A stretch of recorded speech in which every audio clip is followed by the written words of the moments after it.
celebrate 20 years of marriage this week. And in honor of that, I'm sharing 8 things that I have done wrong in our 20 years of marriage. Yes, 8 things I have done wrong in our 20 years of marriage. But stay tuned for Thursday. I'll share 7 things I have done right in 20 years of marriage. I wrote in my journal, July 2012, I am negative. I speak things that make Andrew feel like he can't do anything right. I smile less. I am frustrated. Why Andrew still loves me, I don't know. He has a lot to put up with. Wow, what else can I say but that our 20 years of marriage hasn't all been rosy and wedding bliss.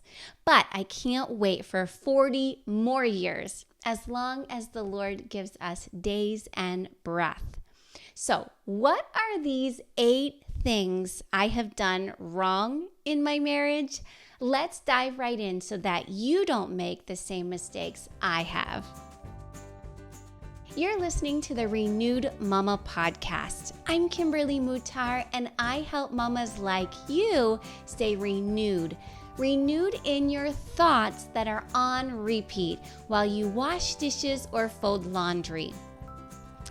Renewed in the words you say to yourself and to your children when it's the best day ever, and when it spirals into chaos and temper tantrums. Renewed in how you respond so that you keep showing up as the mama you want to be. Have you made any marriage mistakes? Tell me your biggest marriage mistakes in the comments below.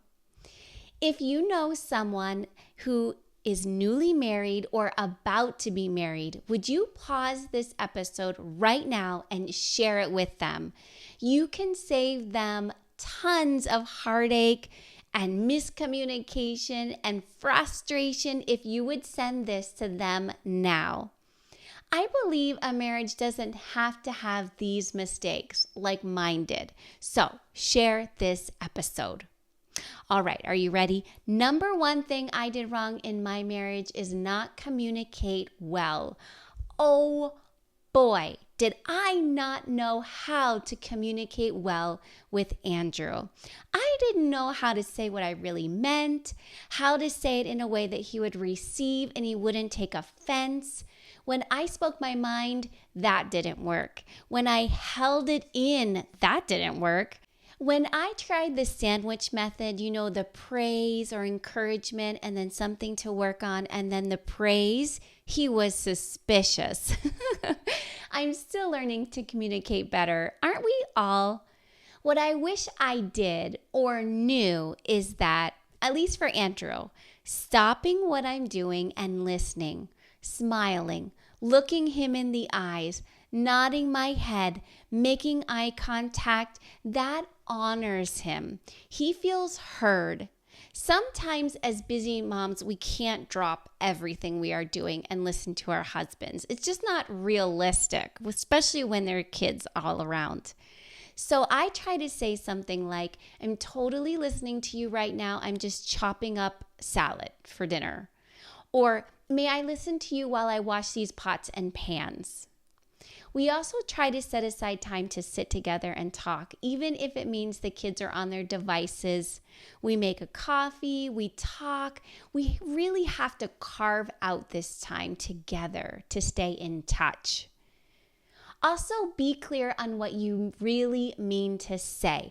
Don't expect them to read between the lines. Here's a few examples. When I say that I am, whatever the emotion is, when I say that I am stressed, what I really mean is I need help. I can't do everything. I'm upset that I can't keep everything together. Are you willing to, and then whatever it is you need help with. Maybe that's saying, right now, I don't need you to solve any problems. I just need you to listen to me. Or maybe that is saying, I'm asking you to help me solve this problem. I've gone over it so many times in my head and I don't know the right solution here. Would you help me? if you struggle in your communication in your marriage and with your children for that matter, I highly recommend that you listen to a past Renewed Mama episode called No More Miscommunication with Tara Wages from the Connection Codes. It is an amazing episode that's going to help you learn how to communicate in a way that helps you and your husband and your children feel honored and seen and heard. It's a game changer for better communication. I'll leave the link in the show notes. The number 2 thing that I did wrong in my marriage was assume that what happened in my home or the man my dad was growing up and what he did should be what my husband is or does. I did not have any idea I had this expectation when I stepped into marriage. It just kind of surfaced when Andrew didn't do what I expected him to do because of what I saw my dad do. For example, Mom washed dishes, Dad dried. They talked about their day at work while us kids did homework at the dining room table. Friday evening, we all went to town and did grocery shopping. Saturday morning, Mom and Dad chopped veggies and meal prepped. I mean, my mom was a meal prepper even before it was cool. My dad folded laundry. I just assumed that all husbands, my husband, would be like my dad and do those things too. My dad is also vision impaired. I never knew him as a seeing man. He always asked us girls, "What can I do for your mom? I can't see, so tell me how I can help her." My husband is a seeing man, so I thought that I shouldn't have to tell him how I needed help or when I needed help. He should just see that I need help. He should just know, right? Like, duh. Which leads me to the next thing I did wrong in my 20 years of marriage. I let my pride and ego get in the way of asking for help. In pride, I thought, well, if Andrew can't see the need, I don't want to ask for help. I should be able to do this anyway on my own. I should have things under control. See how I like to have things under control? Now, understand that this didn't really show up until 5 years after we were married when we brought home our first daughter.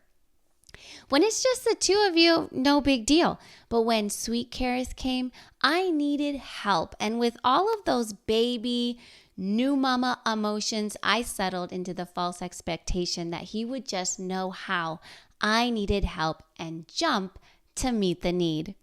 I know you're laughing right now. You're probably thinking, Kimberly, of course he doesn't know unless you ask him. Mama, you are so much smarter about men than I was. Look, Andrew is so happy to lend a helping hand. He wants to be a helper and a problem solver. He is actually an amazing problem solver and strategist. He is so giving of his time and his help. It was my problem. What I needed to learn earlier was to say, I need help. I'm tired. I'm overwhelmed. Would you be willing to, and then just list some of the things that I needed help with and let him help, and to do it his way. Didn't have to be perfect, my way, right? So don't make the same mistake that I made. If there is something that you saw in your dad that you admired, tell your husband. If there were things about your father that you don't want to see in your husband, tell him that too. Ask him about the roles and the responsibility that was shared between his dad and mom. What did he witness in his parents' relationship? And then come to an agreement about how it will be in your house, in your marriage, and in your parenting. It's so important to talk about it rather than have false expectations and let ego get in the way like I did. Number 4, the number 4 thing that I did wrong in my marriage was to be negative, critical, and judgmental. Perhaps you have already heard my story on the podcast. I'll leave the episode link in the show notes. If you haven't, judgment, negativity, and criticism is a big part of my story. I have to be super intentional to kick it out and not let it take up residence in my heart, in my thoughts, words, and responses like it once was. Where did this judgment, negativity, and criticism come from? Of no fault to his own, my dad, being blind, was hard on himself. He would say things like, "I'm not a good father because I can't drive you to field hockey practice." In my mind, as a kid, I didn't want any other dad. As a dad, he was faithful, present, and loving. He took interest in what interested us. He worked hard, and he still works today with all of the amazing tools for the visually impaired. He changed the oil in our cars, push mowed the lawn, helped us with schoolwork. As I said earlier, he folded laundry and chopped veggies. He played baseball with us. He was the pitcher, and we just told him a little bit higher, a little to the right, a little to the left. I love my dad. He is an amazing father, but in his eyes, he was never good enough. Of course, there was more weight and pressure on my mom, and she, as I can fully understand now, in her stress and pressure, would put him down. I internalized this, unbeknownst to me, but when the pressure was on and things didn't go the way I thought they should in our marriage, I defaulted to the example that I saw in my home and put Andrew down. I let judgment, negativity, and criticism take root in my heart, in my thoughts, words, and responses. I took my frustration, feeling out of control, and my insecurities out on Andrew. If you resonate with any of my story and recognize the same judgment, negativity, and criticism in you that was in me, stop. Don't make the same mistake as me and tear your husband down. I did not keep the corrupt communication from coming out of my mouth, like Ephesians 4:29 tells us. We are to edify and give grace. The Bible tells us to not complain against one another, that you yourselves may not be judged. If you bite and devour one another, that's criticism and negative words. Take care lest you be consumed by another. Oh, these are hard verses to read, but it's true. Do not be deceived. God is not mocked, for whatever a man sows, this he will also reap. That's Galatians 6:7. How did I overcome the negativity, criticism, and judgment? You'll hear it in my story. The link is in the show notes. But in short, I got super intentional with what I was thinking and speaking over and over again, like a broken record. And I got super intentional about how I was responding to Andrew, to my children, to myself. And I started speaking life over Andrew, over myself, over our marriage and our parenting. That is the journey from where Speak Life badges came. If there is one gift that you could give your children today, it would be your words, chosen carefully and spoken well. The words you speak today are like seeds planted in their hearts and minds. These word seeds will sprout and bear fruit in their life as they grow and become adults. Use Speak Life badges, sticker award badges, along with suggested scripts or words you can say in the situations you encounter with your children. These scripts are designed to help you to speak to your child's individual personality, to break lies they may be believing, and to help them to grow up with a truth-filled mindset. Get them today at speaklifebadges.com. I encourage you to print off my free My Marriage PDF. All of the same questions inside this PDF freebie Andrew and I worked through when we struggled in our marriage. It will help you and your husband to build a stronger relationship. Put the kids to bed early or put on a movie and make popcorn. Grab a coffee or ice cream cone and go for a long walk and talk through these questions together. You will be so glad you did. The link is in the show notes. All right, number 5. The number 5 thing that I did wrong in my marriage was to not treat my husband how I wanted my children's spouses to treat them. Oh, let me say that again. Treat your husband how you want your children's spouses to treat them. A good friend of mine told me this and it hit home. I said, I don't want my children and their spouses to struggle in the same way we are. We have got to get this fixed. Number 6 thing I did wrong in my marriage was to focus on his faults and not what needs to change in me. That's the speck in your brother's eye when there is a beam in yours. That's Matthew 7:3-5.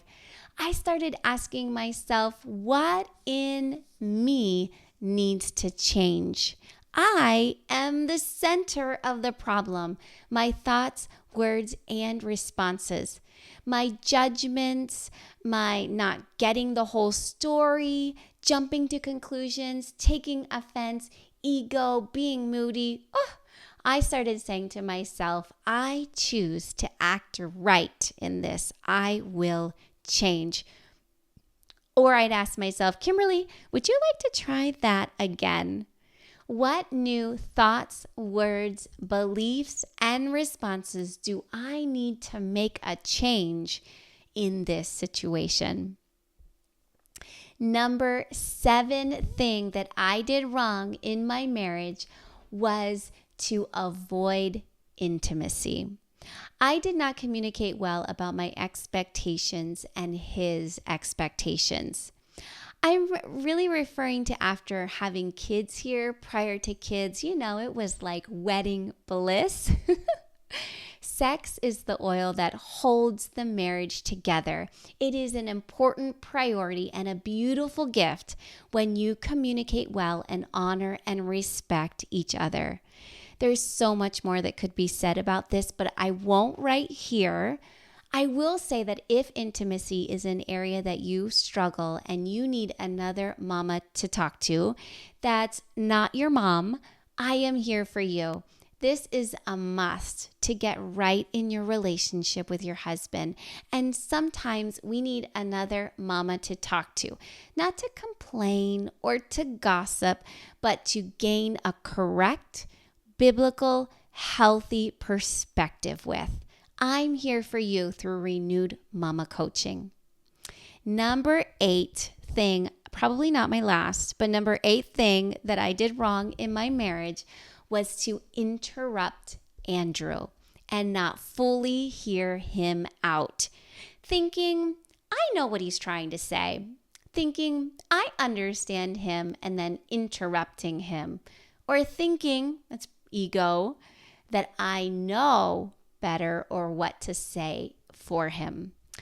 This goes back to what I should have done better, which was stopping what I was doing and listening, smiling, looking him in the eyes, nodding my head, making eye contact because that honors him, and getting curious about what he has to say.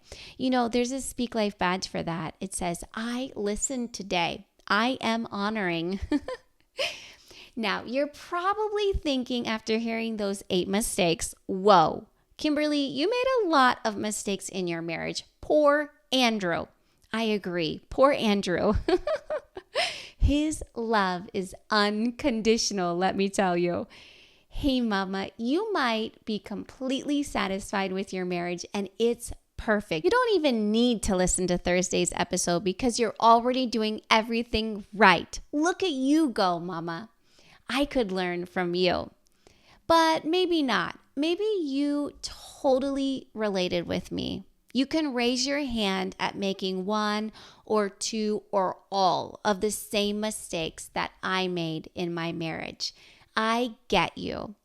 I wrote in my journal, July 2012, I need a heart change, an attitude change, a mouth and a face change, and fast, Lord. I need to get out of my own way. If that's you too, your next step is to go to renewedmamacoaching.com and book your first 2 coaching sessions with me.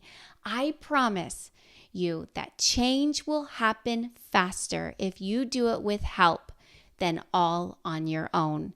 If you want things to be different, better, happier, whole between you and your husband, you don't have time to waste. Marriage isn't easy, but it is worth fighting for.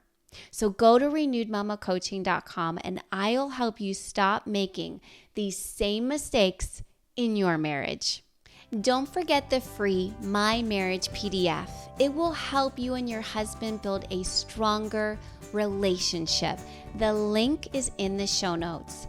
And I'll see you on Thursday for 7 things that I have done right in 20 years of marriage. I bless you, Mama. Thanks for listening to the Renewed Mama podcast. For more resources, visit the Renewed Mama podcast, Renewed Mama Coaching, Speak Life Badges, and Austin's Kids Club.